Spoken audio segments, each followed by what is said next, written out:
तो इस टॉपिक पर आधारित कुछ क्वेश्चन हो गए थे और कुछ शेष रह गए थे, तो शेष बचे क्वेश्चन आज करा देते हैं। पहला है जिसमें से पारितंत्र की सही परिभाषा होती है। जो एक पारितंत्र है, जो इकोसिस्टम होता है, उसकी सही परिभाषा क्या होती है? सोचिए और बताइए कि कौन सा ऑप्शन सही होगा। जब तक आप लोग सोच रहे हैं, आपको बता दें कि किसी भी भौगोलिक क्षेत्र के जीवों और निर्जीवों का आपसी संबंध पारितंत्र कहलाता है। कोई भी भौगोलिक क्षेत्र है, उस भौगोलिक क्षेत्र के जो जीव होते हैं, चाहे वो पौधे हों चाहे वो जंतु हों, दोनों ही जीव हैं, तो जीवों और निर्जीव पदार्थ, तो निर्जीव पदार्थ क्या होगा? हवा, पानी, मिट्टी, ताप, इनका जो आपसी संबंध होता है उसे ही पारितंत्र कहा जाता है। तो इसमें कौन सा ऑप्शन सही होगा? ऑप्शन सही होगा डी, वातावरण के साथ जीवों का समुदाय जिसमें वे रहते हैं। अब वातावरण में क्या आएगा? हवा, पानी, मिट्टी, ताप, ये सब क्या आ जाएगा? वातावरण के अंदर आ जाएगा। और जीवों कहा गया है वातावरण के साथ जीवों का समुदाय। जीवों में चाहे वो जंतु हों चाहे वो पौधे हों, जंतु में चाहे जिस प्रकार का जंतु हो, तो इनका जो आपसी संबंध होता है उसे ही पारितंत्र या इकोसिस्टम कहा जाता है। यदि आप लोग पारितंत्र पर फुल वीडियो देखना चाहते हैं, एक ही वीडियो में सब कुछ समझना चाहते हैं, पूरी थ्योरी समझना चाहते हैं, तो हमारे चैनल में वीडियो अपलोडेड है, आप लोग जाकर के अच्छी तरीके से समझ सकते हैं। फिर नेक्स्ट क्वेश्चन है, एक पारितंत्र की परिभाषा इस प्रकार की जा सकती है। यानी पारितंत्र की अगर परिभाषा लिखी जाए, इकोसिस्टम की अगर परिभाषा लिखी जाए, तो क्या कह सकते हैं? सोचिए और बताइए कि कौन सा ऑप्शन सही होगा। 4 ऑप्शन आपके सामने दिए गए हैं। यदि आप लोगों ने अभी तक वीडियो को लाइक ना किया हो तो लाइक कीजिए, अपने सभी दोस्तों में शेयर कर दीजिए, ताकि ज्यादा से ज्यादा लोग जुड़ सकें। जितने ज्यादा लोग जुड़ते हैं तो अच्छा लगता है और भी अच्छा वीडियो लाने में मजा आता है। तो कौन सा ऑप्शन सही होगा?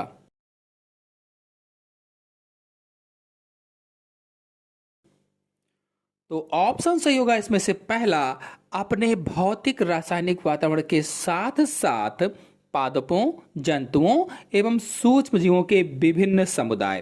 कहने का मतलब यह है कि जीवों और उनके पर्यावरण के बीच संबंध को पारितंत्र कहते हैं। यह इसकी परिभाषा होगी।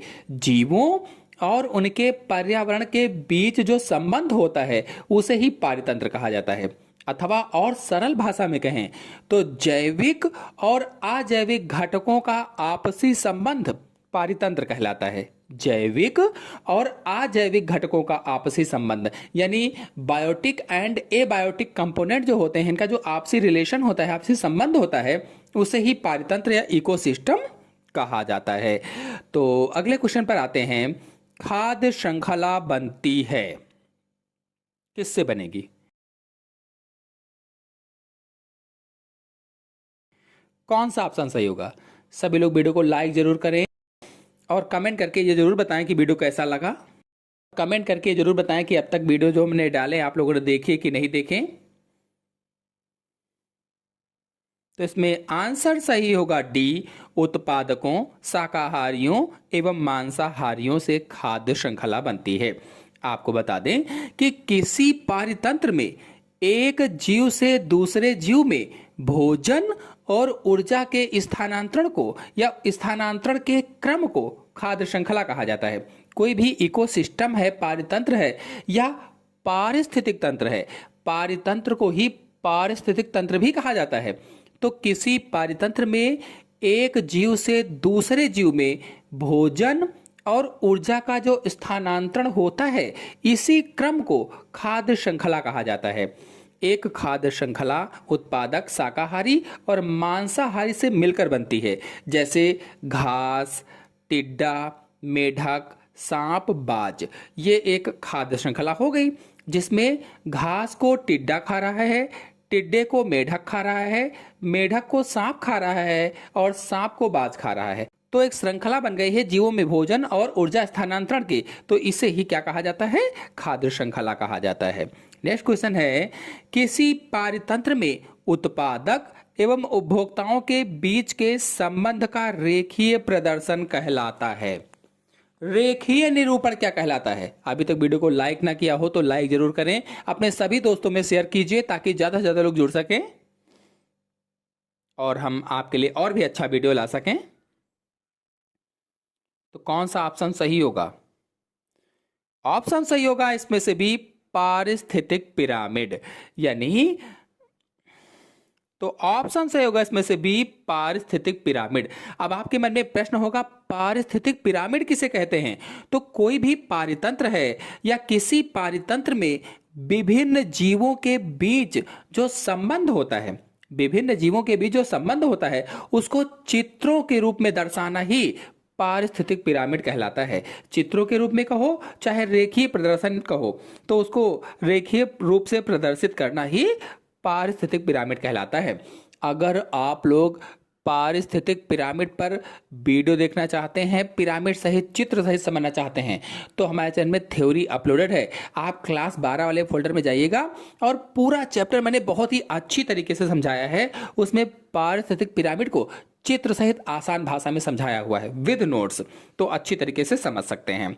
नेक्स्ट क्वेश्चन है, पारितंत्र में 2 घटक होते हैं, कौन सा ऑप्शन सही होगा? पारितंत्र में कौन से 2 घटक होते हैं? वीडियो को लाइक ना किया हो तो लाइक जरूर कीजिए सभी लोग और अपने दोस्तों में शेयर भी कीजिए। कौन सा ऑप्शन सही होगा?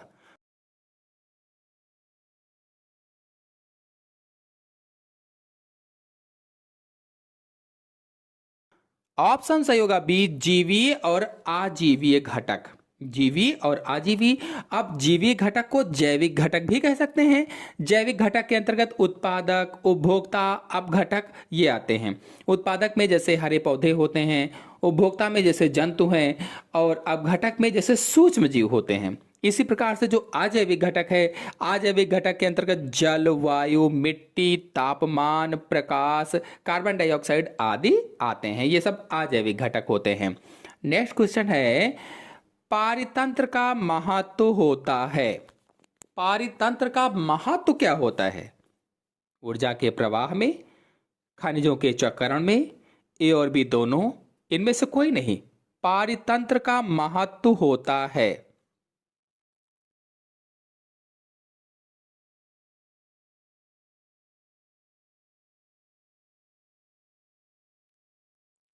तो आपको बता दें कि पारितंत्र के कई सारे महत्व होते हैं। उनमें से मुख्य रूप से ऊर्जा प्रवाह और पोषक पदार्थों का चक्रण है, यानी कि इसमें ऑप्शन सही होगा सी, ए और बी दोनों, ऊर्जा के प्रवाह में और खनिजों के चक्रण में। नेक्स्ट क्वेश्चन है, पारिस्थितिक खाद्य श्रृंखला के संदर्भ में मानव होता है।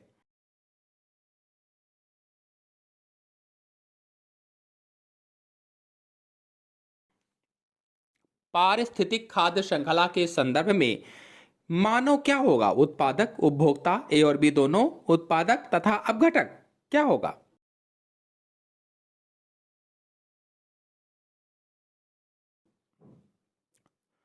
तो जो मानव है ये उपभोक्ता होता है, यानी ऑप्शन सही होगा बी वाला, उपभोक्ता। और आपको बता दें कि इसमें जो उत्पादक है ये हरे पादप होते हैं, हरे पेड़ पौधे होते हैं। और जो उपभोक्ता है इसमें जंतु, जिसमें कि मानव दिए गए हैं, और कई सारे जंतु होते हैं। और जो अपघटक है, अपघटक में सूक्ष्म जंतु आते हैं, सूक्ष्म जंतुओं में जैसे बैक्टीरिया आदि। तो अगले क्वेश्चन पर आते हैं। अगला क्वेश्चन है, एक पारितंत्र में आजीवीय घटक होता है, इनमें से कौन सा आजीवीय घटक होता है? सोचिए और बताइए कि कौन सा ऑप्शन सही होगा।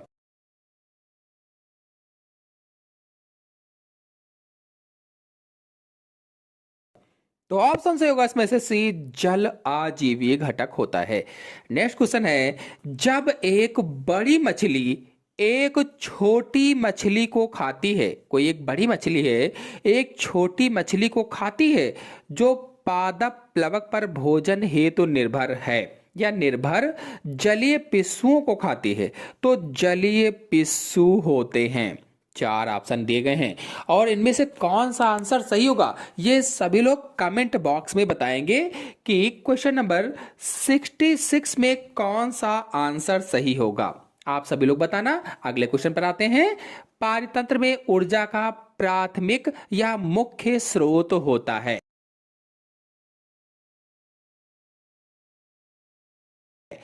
पारतंत्र है, उसमें ऊर्जा का प्राथमिक या मुख्य स्रोत क्या होगा? सोचिए और बताइए।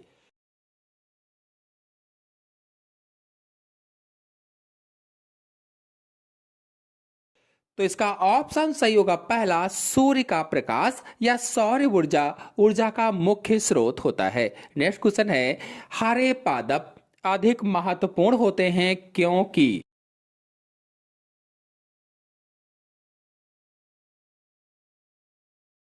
चार ऑप्शन दिए गए हैं, अधिक महत्वपूर्ण क्यों होते हैं बताना है। सोचिए और बताइए कि कौन सा ऑप्शन सही होगा।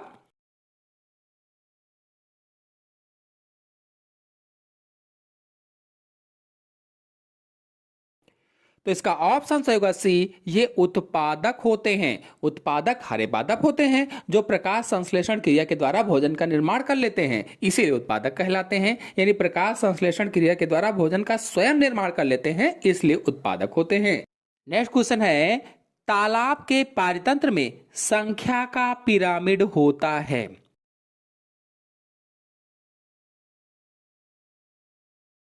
संख्या का पिरामिड सीधा, उल्टा, अनियमित, रेखीय कैसा होगा? देखिए, अगर आप लोग तालाब के पारतंत्र को अच्छी तरीके से समझना चाहते हैं तो हमारे चैनल में वीडियो अपलोडेड है तालाब के पारतंत्र का, आप लोग अच्छी तरीके से समझ सकते हैं जाकर के। तो इसमें आंसर सही होगा पहला, सीधा। तालाब के पारतंत्र में संख्या का पिरामिड सदैव सीधा होता है। अब क्यों सीधा होता है? क्योंकि सबसे नीचे उत्पादक होते हैं जिनकी संख्या सबसे अधिक होती है। जो सबसे नीचे उत्पादक हैं वो पादप प्लवक होते हैं जिनकी संख्या सबसे अधिक होती है। इसके बाद में खाद्य श्रृंखला में ऊपरी स्तरों पर उपभोक्ताओं की जो संख्या है वो लगातार घटती जाती है। इस प्रकार पिरामिड का आधार चौड़ा हो जाता है और जो ऊपरी शीर्ष भाग होता है वो सकरा होता है। इस प्रकार से ये सीधा पिरामिड बन जाता है। इसीलिए तालाब के पारतंत्र में संख्या का पिरामिड सदैव सीधा होता है। नेक्स्ट क्वेश्चन है, प्रदूषण के कारण पृथ्वी के तापमान में वृद्धि है। यदि आप लोग प्रदूषण पर वीडियो देखना चाहते हैं तो हर एक प्रदूषण पर, चाहे वो जल प्रदूषण हो, वायु प्रदूषण हो, मृदा प्रदूषण हो, रेडियोधर्मी प्रदूषण हो, हर प्रदूषण पर हमारे चैनल में वीडियो चित्र सहित अपलोडेड हैं। आप लोग जाकर के अच्छी तरीके से समझ सकते हैं, देख सकते हैं। फिलहाल यहाँ पर आपको बताना है, प्रदूषण के कारण पृथ्वी के तापमान में वृद्धि है, क्या होगा? हरित गृह प्रभाव, ओजोन अवक्षेप, मृदा प्रदूषण, अम्ल वर्षा। तो इसका आंसर सही होगा पहला, हरित ग्रह प्रभाव। और अगर आप लोग हरित ग्रह प्रभाव पर वीडियो देखना चाहते हैं तो हमारे चैनल में अपलोडेड है। ओजोन अवक्षय पर भी अपलोडेड है, मृदा प्रदूषण पर भी अपलोडेड है, आम्ल वर्षा पर भी वीडियो अपलोडेड है, सब पर वीडियो अपलोडेड है। आप लोग जाकर के अच्छी तरीके से समझ सकते हैं। जितने भी इसमें ऑप्शन हैं इन सब पर वीडियो अपलोडेड है। नेक्स्ट क्वेश्चन है, वन के पारितंत्र में जैवभार का पिरामिड होता है।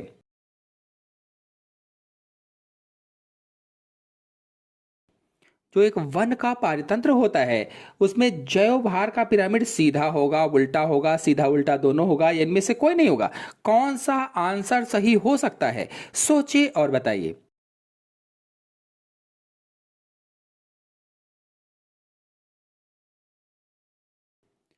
तो इसका आंसर सही होगा पहला, वन के पारितंत्र में जैव भार का पिरामिड सीधा होता है। नेक्स्ट क्वेश्चन है, पारितंत्र में होते हैं खाद्य कड़ी, खाद्य जाल, ए और बी दोनों, इनमें से कोई नहीं। पारितंत्र में क्या होगा? सोचिए और बताइए।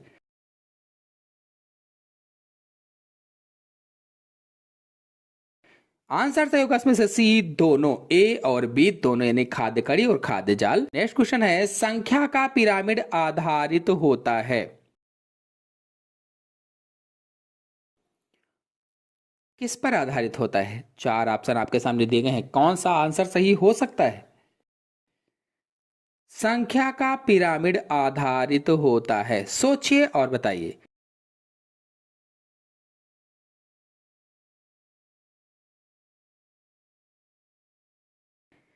आंसर सही होगा इसमें से सी, खाद्य स्तर के सदस्यों पर।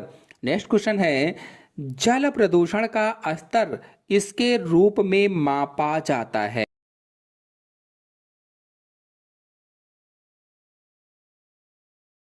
डीओ, बीओडी, सीओडी, इनमें से कोई नहीं। किसके रूप में मापा जाता है? चार ऑप्शन दिए गए हैं, कौन सा ऑप्शन सही हो सकता है? सोचिए और बताइए।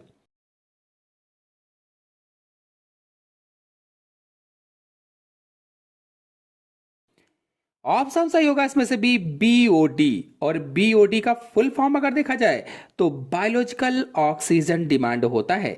बायोलॉजिकल ऑक्सीजन डिमांड क्या होता है अगर ये पूछा जाए तो जल में घुली हुई ऑक्सीजन की वह मात्रा, कोई भी निकाय है उसमें जल में घुली हुई ऑक्सीजन की वह मात्रा जो उसमें मौजूद सूक्ष्म जीवों द्वारा उपयोग की जाती है उसे ही बीओडी कहा जाता है, बीओडी। और जो इसमें से सीओडी है वो केमिकल ऑक्सीजन डिमांड होती है। और सीओडी रासायनिक ऑक्सीकरण के माध्यम से सभी कार्बनिक पदार्थों की ऑक्सीजन की जरूरत को मापता है, ऑक्सीजन की जरूरत को मापता है। नेक्स्ट क्वेश्चन है, एक झील के पारितंत्र में प्रभावी द्वितीय खाद्य स्तर होता है प्लवक, जंतु प्लवक, पादप प्लवक, बेंथोस, क्या होगा? सोचिए और बताइए कि कौन सा आंसर सही हो सकता है।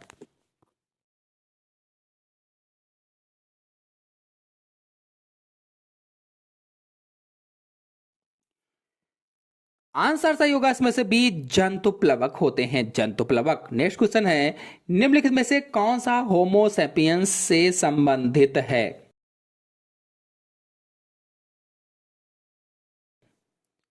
शाकाहारी, मांसाहारी, स्वपोषी, सर्वाहारी। होमोसेपियंस मानव होता है और मानव सब कुछ खाता है, इसलिए उसे सर्वाहारी कहा जाता है। आंसर सही होगा इसमें से डी, सर्वाहारी। नेक्स्ट क्वेश्चन है, कौन सा पारिस्थितिक पिरामिड उल्टे रूप में नहीं बन सकता है? इनमें से कौन सा ऐसा पारिस्थितिक पिरामिड है जो उल्टे रूप में नहीं बन सकता है? कौन सा आंसर सही हो सकता है? सोचिए और बताइए।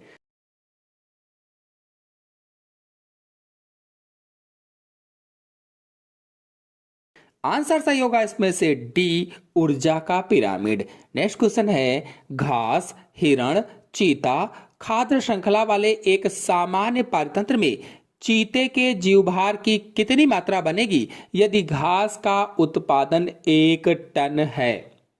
यदि आप लोग ऐसे प्रश्नों को सॉल्व करना चाहते हैं जैसा कि ये प्रश्न है तो हमारे चैनल में वीडियो अपलोडेड है, मैंने समझाया हुआ है। बस ये उदाहरण नहीं, अन्य उदाहरण समझाए हुए हैं, आप लोग जाकर के अच्छी तरीके से उन न्यूमेरिकल्स को समझ सकते हैं। तो इसमें कौन सा आंसर रहेगा? सोचिए और बताइए। आंसर सही होगा इसमें से भी 10 किलोग्राम होगी, 10 किलोग्राम। नेक्स्ट क्वेश्चन है, किसी भोजन कड़ी में सर्वाधिक बड़ी आबादी होती है?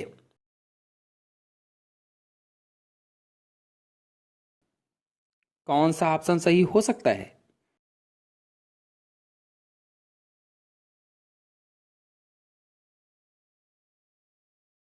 ऑप्शन सही होगा डी, उत्पादकों की। नेक्स्ट क्वेश्चन है, हरे पौधे बनाते हैं, क्या बनाएंगे? सोचिए और बताइए।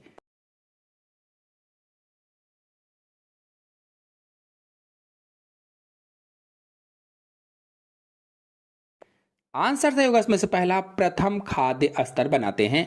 नेक्स्ट क्वेश्चन है, खाद्य कड़ी के जीवों में उच्च खाद्य स्तरों में डीडीटी का बढ़ता हुआ जमाव कहलाता है, क्या कहलाएगा? कौन सा ऑप्शन सही होगा?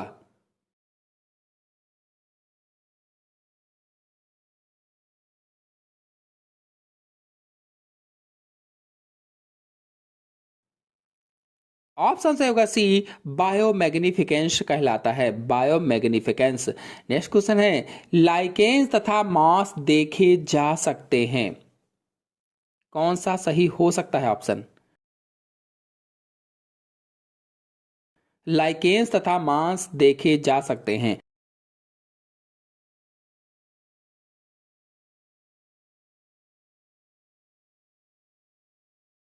तो आंसर से होगा पहला जीरो शेयर में। नेक्स्ट क्वेश्चन है प्लवक, नेक्टोन एवं बेंथोस निम्नलिखित में से किस पारतंत्र के घटक नहीं होते हैं? किस पारतंत्र के घटक नहीं होते हैं?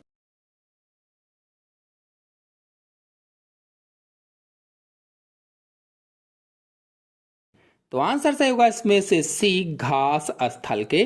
नेक्स्ट क्वेश्चन है संसार के सबसे बड़े पारतंत्र होते हैं, सबसे बड़े पारतंत्र क्या होते हैं?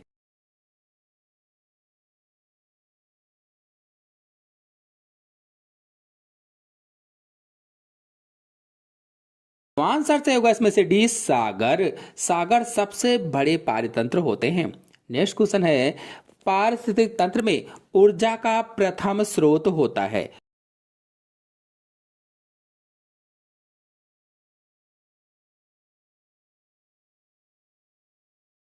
तो हम सभी लोग इसका आंसर जानते हैं। ऊर्जा का प्रथम स्रोत सूर्य से मिला प्रकाश होता है। नेक्स्ट क्वेश्चन है विश्व आधार पर सर्वाधिक उत्पादकता निम्न में से कौन प्रदर्शित करता है? सर्वाधिक उत्पादकता।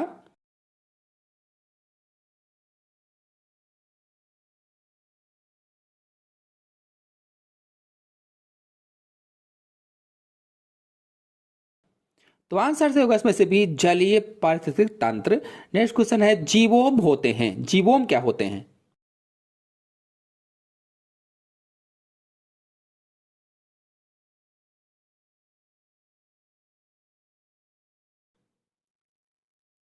आंसर से होगा इसमें से सी, जंतुओं तथा पादपों के प्रमुख पारिस्थितिक समूह। नेक्स्ट क्वेश्चन है पादप अनुक्रमण में अंतिम स्थिरता प्राप्त समुदाय कहलाता है।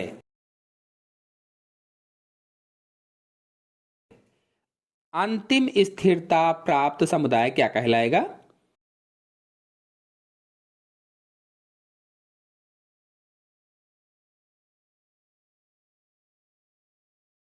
आंसर से होगा इसमें से बी, चरम समुदाय कहलाता है। नेक्स्ट क्वेश्चन है एक पारिस्थितिक निकेत में निवास करते हैं। सोचिए और बताइए। आंसर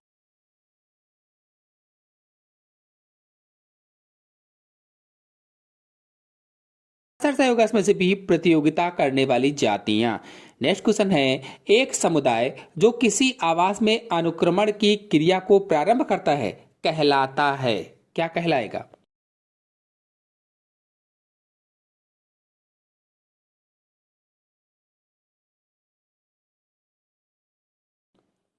आंसर से होगा इसमें से सी, पायोनियर समुदाय कहलाता है। नेक्स्ट क्वेश्चन है पायोनियर तथा चरम समुदाय के बीच के माध्यिक समुदाय कहलाते हैं।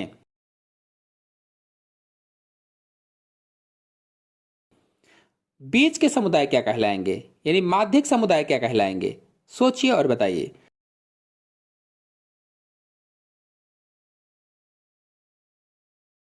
आंसर सही होगा इसमें से सी, ट्रांजिटरी समुदाय कहलाते हैं। नेक्स्ट क्वेश्चन है एक जलीय वातावरण में रहने वाले सूक्ष्मदर्शी जंतु तथा पादप सामूहिक रूप से कहलाते हैं, क्या कहलाएंगे? सोचिए और बताइए।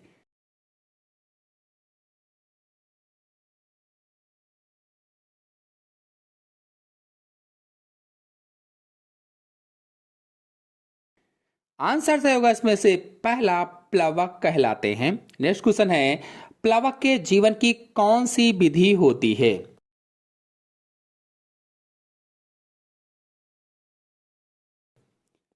प्लवक के जीवन की कौन सी विधि होती है बताना है।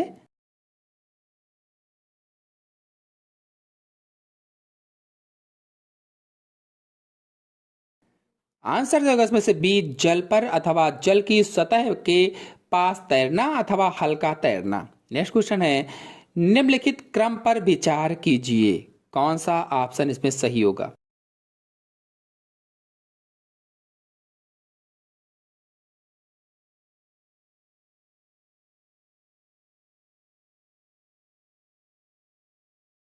ऑप्शन सही होगा सी, पारिस्थितिक अनुक्रमण परंपरा। नेक्स्ट क्वेश्चन है एक चने के पौधे द्वारा एक पारतंत्र में स्थिर की गई कुल ऊर्जा कहलाती है, क्या कहलाएगी?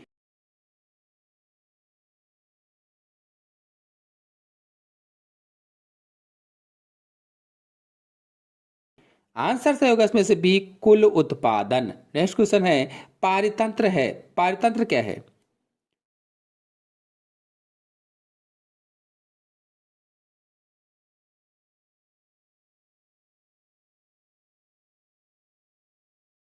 तो आंसर से होगा इसमें से बी, एक खुली इकाई पारतंत्र होता है। नेक्स्ट क्वेश्चन है, जो जंतु एक ही खाद्य स्तर में आते हैं होते हैं।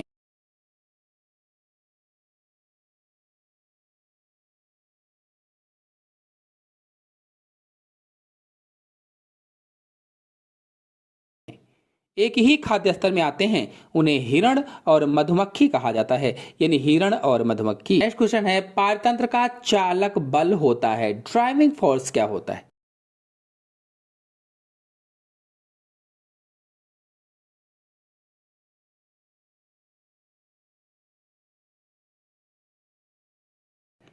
तो आंसर सही होगा इसमें से डी, सौर ऊर्जा। नेक्स्ट क्वेश्चन है, सांप प्रायः संबंधित होता है।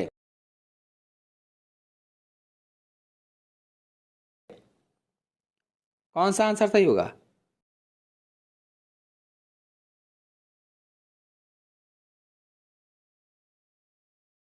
आंसर सही होगा डी, इनमें से किसी से नहीं।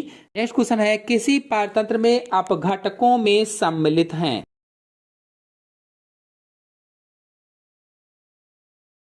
अपघटक में कौन सम्मिलित होते हैं? सोचिए और बताइए।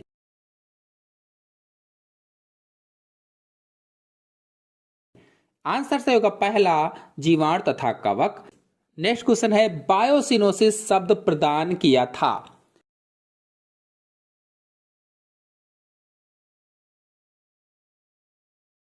बायोसिनोसिस शब्द किसने प्रदान किया था? सोचिए और बताइए।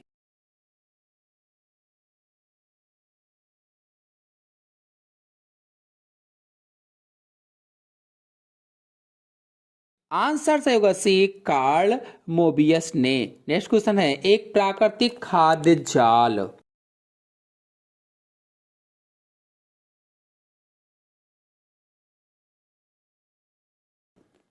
कौन सा ऑप्शन सही होगा?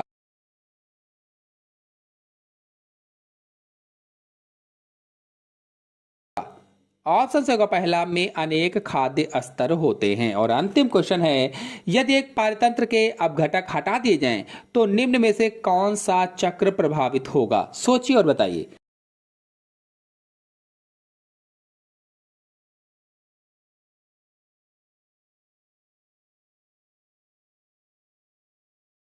आंसर सही होगा इसमें से डी, जीव भू रासायनिक चक्र, यानी जैव भू रासायनिक चक्र प्रभावित होगा। तो आशा है आपको सभी क्वेश्चन अच्छी तरीके से समझ में आ गए होंगे। आ गए हो तो वीडियो को लाइक कीजिए, अपने सभी दोस्तों में शेयर कीजिए। चैनल पर पहली बार आए हैं तो चैनल को सब्सक्राइब भी कर लीजिए। धन्यवाद।